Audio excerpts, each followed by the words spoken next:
لله رب العالمين والعاقبة للمتقين والصلاة والسلام على سيد الأنبياء وأشرف المرسلين وعلى آله الطيبين الطاهرين وأصحابه الراشدين الأمين وعلى محبيهم وتابعيهم بإحسان إلى يوم الدين وأشهد أن لا إله إلا الله وحده لا شريك له وأشهد أن سيدنا ونبينا ومولانا محمدا عبده ورسوله أما بعد فأعوذ بالله من الشيطان الرجيم بسم الله الرحمن الرحيم وإذا سألك عبادي عني فإني قريب أجيب دعوة الداعي إذا دعاني فليستجيبوا لي وليؤمنوا بي لعلهم يرشدون. وقال تعالى في مقام آخر وقال ربكم ادعوني أستجب لكم. وقال تعالى إجلالا وإكراما في شأن حبيبه إن الله وملائكته يصلون على النبي يا أيها الذين آمنوا صلوا عليه وسلموا تسليما. اللهم رب صل وسلم وزد وبارك على سيدنا محمد وعلى جميع إخوانه من الأنبياء والمرسلين وعلى آله وأصحابه أجمعين في كل مكان ونفس في عدد كل معلوم. صدق الله العظيم وبلغنا رسوله النبي الأمين الكريم ونحن على ذلك من الشاهدين والشاكرين والحمد لله رب العالمين. اور اے نبی صلی اللہ علیہ وسلم، جب آپ سے میرے بندے میرے بارے میں سوال کریں تو آپ کہہ دیجئے کہ میں قریب، میں دعا کرنے والے کی دعا کو قبول کرتا ہوں جب وہ مجھ سے دعا کرتا ہے. تو بندوں کو چاہیے کہ مجھے سے دعا کرتے رہیں اور مجھے پر ایمان رکھیں تاکہ وہ ہدایت پر قائم رہے. حاضرین محترم، یہ رہا ترجمہ اس پہلی آیت مبارکہ کا جس کی تلاوت سے میں نے اپنے آپ کو مشرف کیا. اور دوسری جگہ سے میں نے ایک اور آیت مبارکہ کے ایک حصے کی تلاوت کی ہے. اس میں ارشاد ربانی ہو رہا ہے کہ اور تمہارے رب نے کہا ہے کہ تم مجھ سے دعا کرو میں تمہاری دعا قبول کروں. حاضرین محترم، دعا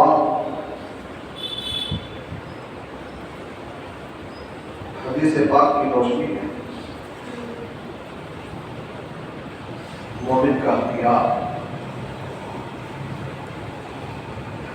سیدنا ابو ہریرہ رضی اللہ تعالیٰ عنہ راوی کہ رسول پاک صلی اللہ علیہ وسلم نے ارشاد فرمایا الدعاء سلاح المؤمن، دعا مومن کا اختیار ہے. دعا عماد الدین اور دین کا ثبوت ہے. وہ نور السماوات والارض، زمین اور آسمانوں کا نور ہے. یہی سیدنا ابو ہریرہ رضی اللہ تعالیٰ عنہ راوی فرماتے ہیں کہ رسول پاک صلی اللہ علیہ وسلم نے ارشاد فرمایا ادعوا اللہ وانتم موقنون بالاجابہ، تم اللہ سے دعا کرو اس حال میں کہ تم قبولیت کا یقین رکھنے والے ہو. وَاعْلَمُوا أَنَّ اللَّهَ لَا يَسْتَجِيبُ دُعَاءً مِنْ قَلْبٍ غَافِلٍ لَاهٍ، اور جان لو کہ اللہ تبارک و تعالیٰ ایسے دل کی دعا کو قبول نہیں فرماتا جو غفلت کی حالت میں دعا کرے اور بے پرواہی کے ساتھ دعا کرے. حاضرین محترم، قرآن پاک کی یہ دو آیتیں اور یہ دو حدیثیں اگر ہم دعا کی اہمیت کو سمجھنا چاہیں تو ہمارے لیے کافی ہو جاتی. دعا ہر حال میں اس کو کرتے رہنا چاہیے. اللہ تبارک و تعالیٰ سے اگر ہم مصیبتوں میں مدد چاہتے ہیں، پریشانیوں سے چھٹکارا اگر چاہتے ہیں تو ہم کو اچھی حالت میں اللہ سے دعا کرتے رہنا چاہیے۔ عموماً ایک فطری بات ہے کہ آپ کی مدد وہی کرتا ہے جس سے آپ اچھے حالات میں تعلق کو برقرار رکھتے ہیں۔ اچھے حالات میں جب آپ تعلق کو برقرار رکھتے ہیں تو مصیبت کے وقت میں وہ مدد کرنے کے لیے آ جاتا ہے، اور اگر ہم اچھے حالات میں کسی سے کوئی تعلق نہیں رکھتے، مصیبت آ جاتی ہے تب ہم اس کی طرف نگاہیں اٹھاتے ہیں تو وہ بھی نگاہیں بھیج دیتا ہے، وہ کہتا ہے کہ جب اچھے سے تو ہماری طرف دیکھا نہیں، ہم سے تعلق رکھا نہیں، اور جب مصیبت آئی ہے تب ہماری طرف متوجہ ہو رہے ہو۔ اسی فطری معاملے کو سامنے رکھتے ہوئے حدیث پاک میں آتا ہے کہ رسول پاک صلی اللہ علیہ وسلم نے ارشاد فرمایا کہ اگر تم مصیبتوں میں اپنی دعاؤں کی قبولیت چاہتے ہو تو خوشحالی میں اللہ سے اپنے تعلق کو برقرار رکھو، اس سے ہر حال میں دعا کرتے رہو۔ حالات اچھے ہیں تو بھی دعا کرتے رہو، حالات اگر پریشان کن ہو، مصیبت میں آپ گھرے ہوئے ہو، تب بھی اللہ سے دعا کرتے رہو تو مصیبتیں ٹلتی جائے گی اور تبارک و تعالیٰ کا کرم ہوتا جائے گا۔ اور یہ دعا آج ایک نیا ذہن چل پڑا ہے، لوگ کہتے ہیں دعا کی کیا ضرورت ہے۔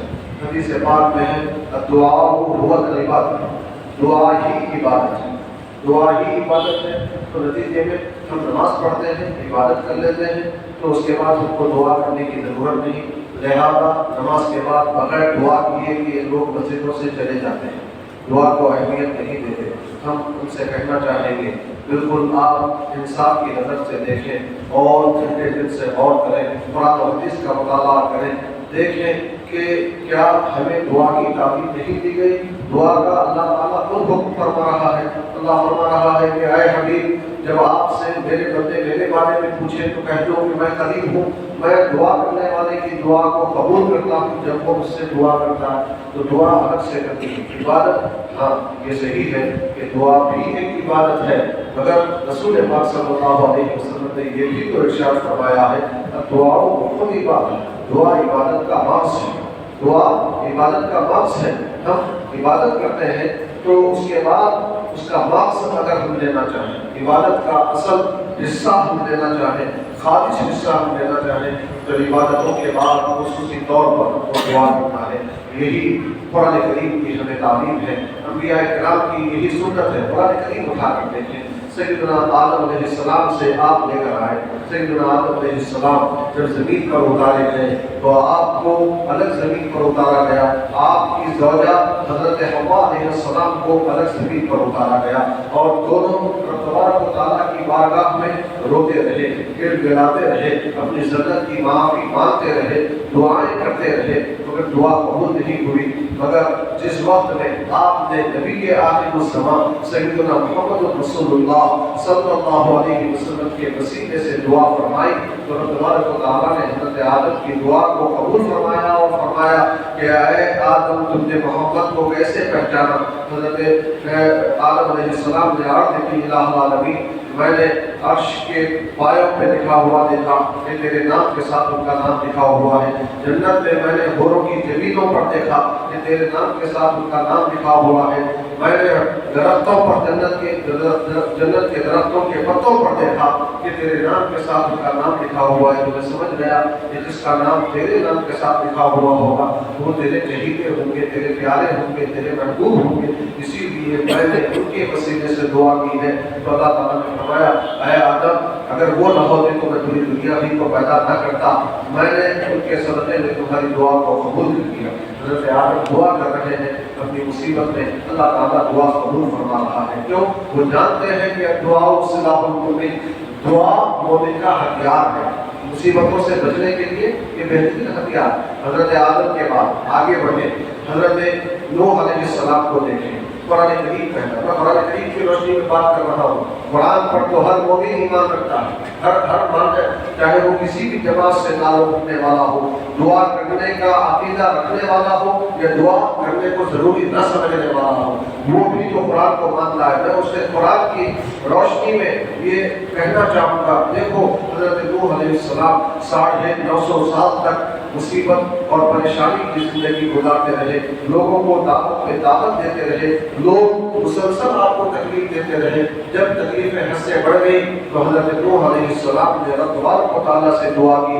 اللہ تعالیٰ قرآن پاک میں کہتا ہے وَنُوحًا إِذْ نَادَىٰ مِن قَبْلُ فَاسْتَجَبْنَا لَهُ وَنَجَّيْنَاهُ وَأَهْلَهُ مِنَ الْكَرْبِ الْعَظِيمِ۔ نوح علیہ السلام کو یاد کرو جب کہ انہوں نے دعا فرمائی تو ہم نے ان کی دعا کو قبول کیا، ان کو مصیبت سے اور ان کے گھر والوں کو بھی بڑی مصیبت سے نجات دے دی۔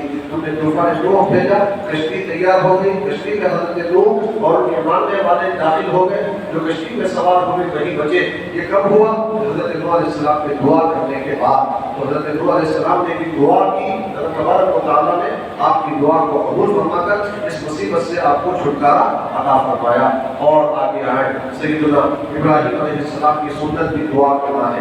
حضرت ابراہیم علیہ السلام بیٹے کے لیے دعا کرتے ہیں، کہتے ہیں رب تبارک و تعالیٰ سے کب؟ جب کہ آپ انتہائی بوڑھے ہو چکے ہیں، اولاد ہونے کی کوئی توقع نہیں ہے، ایسے میں آپ رب تبارک و تعالیٰ سے دعا فرماتے ہیں رب ہب لی من الصالحین، اے میرے پروردگار مجھے نیک بیٹا عطا فرما۔ حضرت ابراہیم علیہ السلام نے جب نامساعد حالات میں اولاد نہ ہونے کی کوئی ظاہری طور پر صورت نہ تھی، ایسے میں آپ نے دعا کی تو اللہ تعالیٰ فرماتا ہے فبشرناہ بغلام حلیم، ہم نے انہیں ایک بردبار بیٹے کے پیدا ہونے کی بشارت و خوشخبری سنائی۔ تو دیکھو حضرت ابراہیم علیہ السلام دعا فرما رہے ہیں۔ اور پھر یہاں یہ بھی دیکھو نماز کے بعد جو دعا کا انکار کرتے ہیں، میں ان کو بتانا چاہوں گا یہی حضرت ابراہیم علیہ السلام ہے کہ انہوں نے پہلے بارے میں ہی اس کی تفسیر ہے کہ بیت اللہ کی تعمیر فرمائی۔ جب بیت اللہ کعبۃ اللہ کو بنایا تو کعبۃ اللہ کو بنانے کے بعد آپ نے دعا فرمائی۔ کعبۃ اللہ کا بنانا ایک نیکی تھا، کعبۃ اللہ کا بنانا ایک عبادت تھا، اس عبادت کی تکمیل پر آپ نے دعا فرمائی، فرمایا ربنا تقبل منا انک انت السمیع العلیم، اے ہمارے پروردگار ہماری جانب سے اس نیکی کو قبول فرما لے، یہ جو ہم نے کعبہ بنایا ہے اس نیکی کو قبول فرمائے، بے شک جو بھی سنتے جاننے والا ہے۔ تو یہ حضرت ابراہیم علیہ السلام نیکی کے بعد عبادت کے بعد دعا کر کے بتا رہے ہیں کہ اے بندو تم بھی اپنی عبادتوں کے بعد اپنی عبادتوں کی قبولیت کے لیے دعا کرو، دعا کو اہمیت دو۔ اور آگے آئے حضرت ایوب علیہ السلام 18 سال تک مصیبتوں میں رہے، بیماری میں رہے، پریشانی میں رہے، اس مصیبت سے چھٹکارا کیسے ملا؟ دعاؤں کے ذریعے ہی ملا۔ آپ نے دعا کی، قرآن کریم کہتا ہے وَأَيُّوبَ إِذْ نَادَىٰ رَبَّهُ أَنِّي مَسَّنِيَ الضُّرُّ وَأَنتَ أَرْحَمُ الرَّاحِمِينَ، اے حضرت ایوب علیہ السلام کو یاد کرو جب کہ انہوں نے اپنے رب سے دعا کی کہ ہم اے اللہ میں بڑی مصیبت میں ہوں، مجھے تکلیف پہنچی ہے، تو تو ہی ارحم الراحمین ہے، تو ہی رحم کرنے والوں میں سب سے بڑا رحم کرنے والا ہے۔ تو اللہ تعالیٰ نے آپ کی دعا کو بھی قبول فرمایا اور آپ کو مصیبتوں سے چھٹکارا عطا فرمایا، بیماری سے شفا عطا فرمائی۔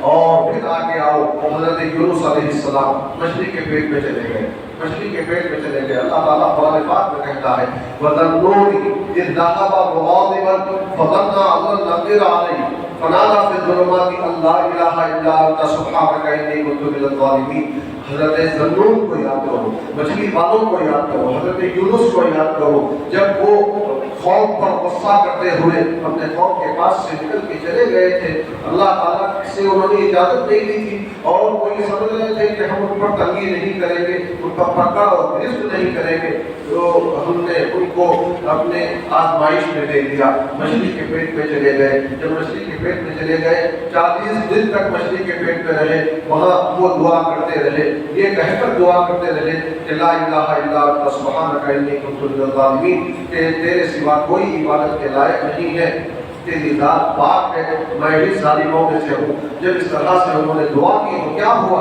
اللہ فرماتا ہے فاستجبنا له ونجيناه من الغم، ہم نے ان کی دعا کو ان کے لیے قبول کر دیا اور انہیں مصیبت سے چھٹکارا دے دیا۔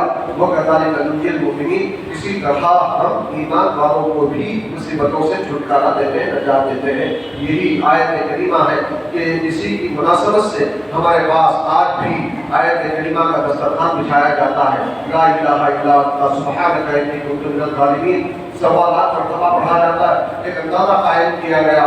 حضرت یونس علیہ السلام نے مچھلی کے پیٹ میں 40 دن تک یہ بڑھا ہے، تو کتنی اس کی تعداد ہوئی ہوگی، ایک غالب اندازہ یہ لگایا گیا کہ 1.25 مرتبہ آپ نے پڑھا ہوگا، تو اس اعتبار سے 1.25 کی تعداد مقرر کی گئی۔ آج بھی ہم یہ ذکر کرتے ہیں آیت کریمہ کا اور اس کے بعد دعائیں کرتے ہیں، تو اللہ تعالیٰ حضرت یونس علیہ السلام کے صدقے میں ہماری دعاؤں کو قبول کرتا ہے، مصیبتوں کو دور فرماتا ہے۔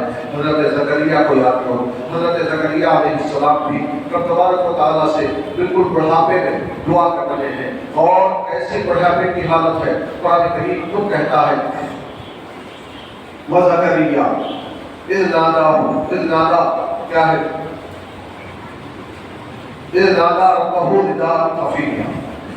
یاد کرو اس وقت کو جب کہ حضرت زکریا نے اپنے رب سے دعائیں کی، کبھی آہستہ آواز میں، کبھی بلند آواز میں۔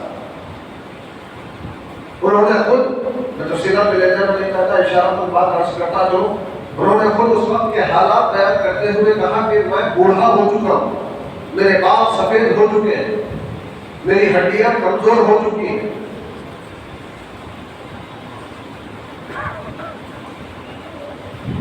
میرے وصال کے بعد کار نبوت کو آگے بڑھانے والا کوئی نہیں۔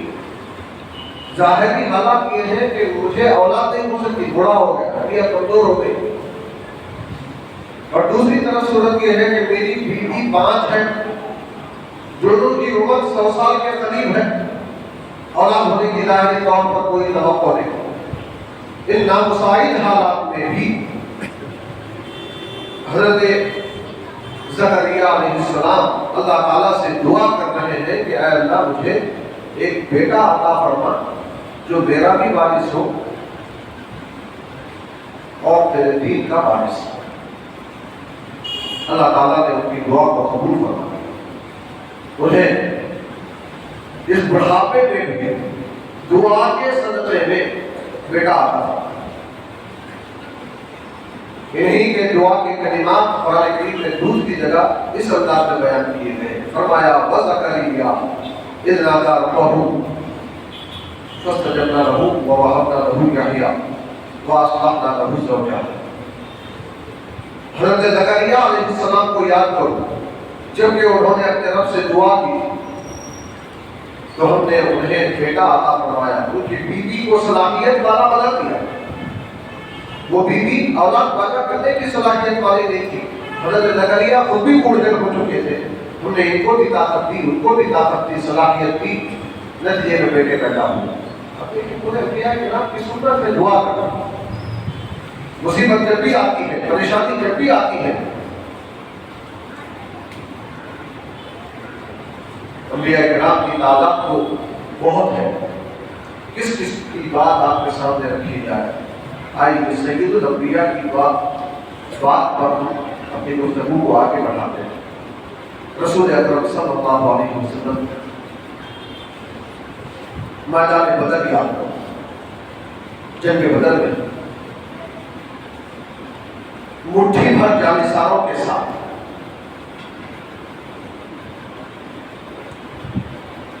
اسلحہ کے نہ ہونے کے باوجود، سواریوں کے نہ ہونے کے باوجود، ظاہری طور پر کامیابی کا کوئی امکان نظر نہیں آتا۔ اب صبح جنگ بدر ہونے والی ہے، کیا کیا رسول اکرم صلی اللہ علیہ وسلم نے؟ سرکار رات بھر دعائیں کرتے تھے، سرکار رات بھر دعائیں کرتے رہے، دعائیں کرتے رہے۔ نتیجہ کیا ہوا؟ نتیجہ یہ ہوا کہ تبارک و تعالیٰ نے سرکار کی دعاؤں کو قبول کر کے پہلے 3000 فرشتوں کو بھیجا، پھر 5000 فرشتوں کو بھیجا مدد کے لیے۔ یہ مسلمان سرکار کے صحابہ جو میدان کارزار میں آئے تھے 313 کی قلیل تعداد تھی، اور دشمن ان کے مقابلے میں 3 گنا تھا۔ 1000 کے مقابلے میں 313، کامیابی کس کو بھی؟ 313۔ 1000 نے شکست فاش کا منہ دیکھا۔ بنیادی وجہ کیا تھی؟ سرکار کی دعائیں تھیں، رات بھر سرکار نے دعائیں فرمائی۔ دعا سے کسی کو مفر نہیں. دعا سے جب بھی مصیبت آتی ہے دعا کرنے سے مصیبتیں کرتی ہیں، دعا کرنے سے پریشانیاں دور ہوتی ہیں. اسی لیے رسول اکرم صلی اللہ علیہ وسلم فرما رہے ہیں الدعاء سلاح المؤمن، دعا مومن کا ہتھیار.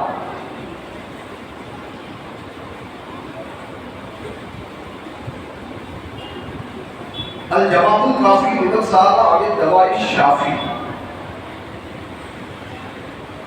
ایک کتاب عربی زبان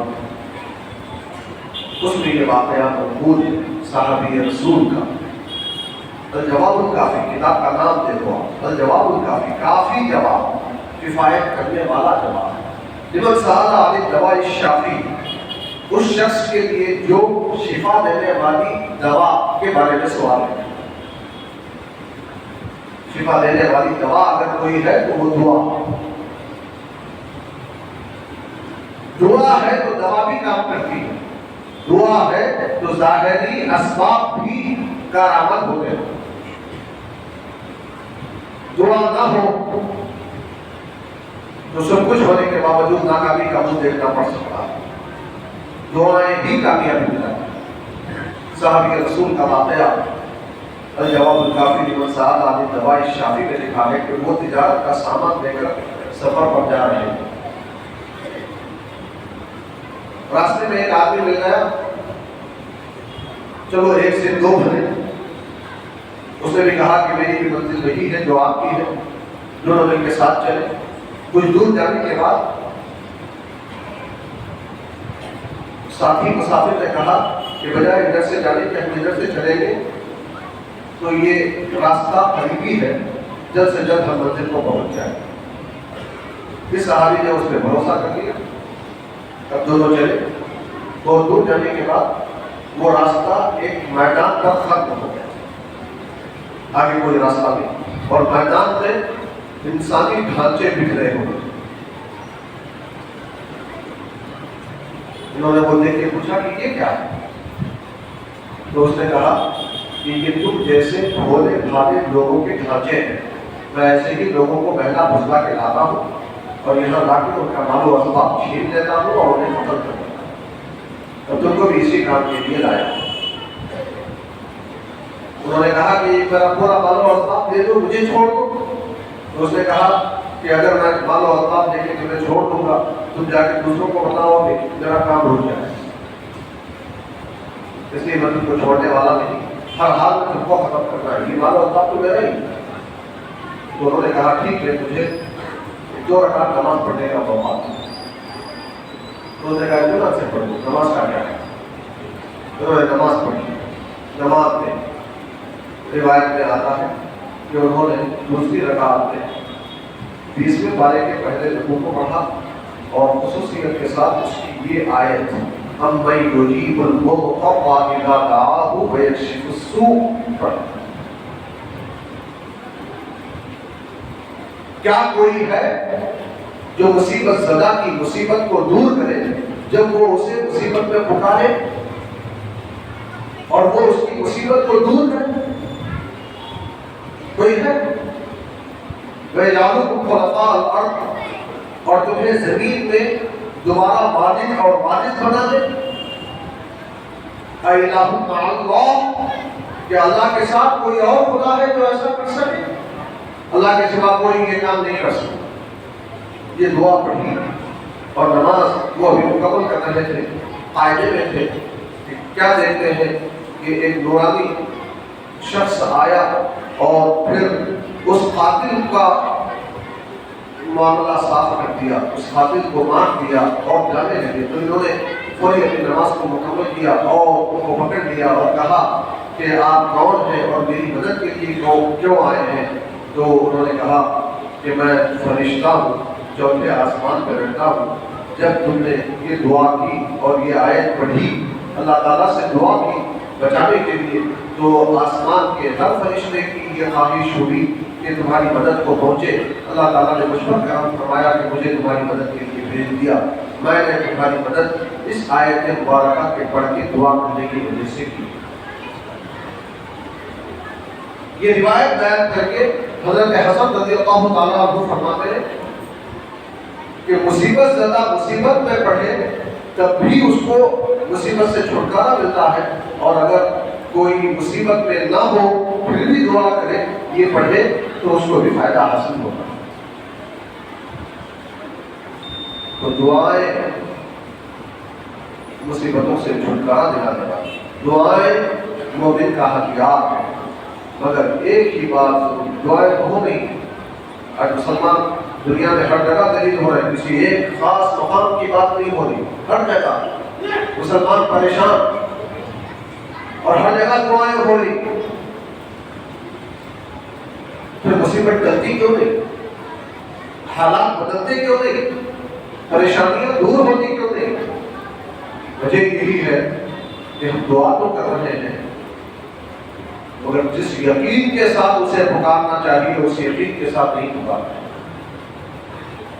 حضرت آدم نے پکارا، اس نے دعا قبول کی، حضرت نوح نے دعا کی، اس نے دعا قبول کی، حضرت ابراہیم کی دعا کو اس نے نامساعد حالات میں قبول فرمایا، حضرت ایوب، حضرت زکریا تمام کی دعاؤں کو اس نے نامساعد حالات میں قبول کر کے ان کی دعاؤں کو قبول فرما کر ان کی ضرورتوں کو پوری فرمایا۔ آج پوری دنیا مسلمانوں کے پریشان حالی کو دور کرنے کے لیے دعا کر رہی ہے، پھر بھی ہماری دعائیں کیوں قبول نہیں ہوئی؟ اس لیے کہ ہم دعائیں تو کر رہے ہیں مگر یقین اس درجے کا نہیں ہے جس درجے کا وہ حضرات کا یقین۔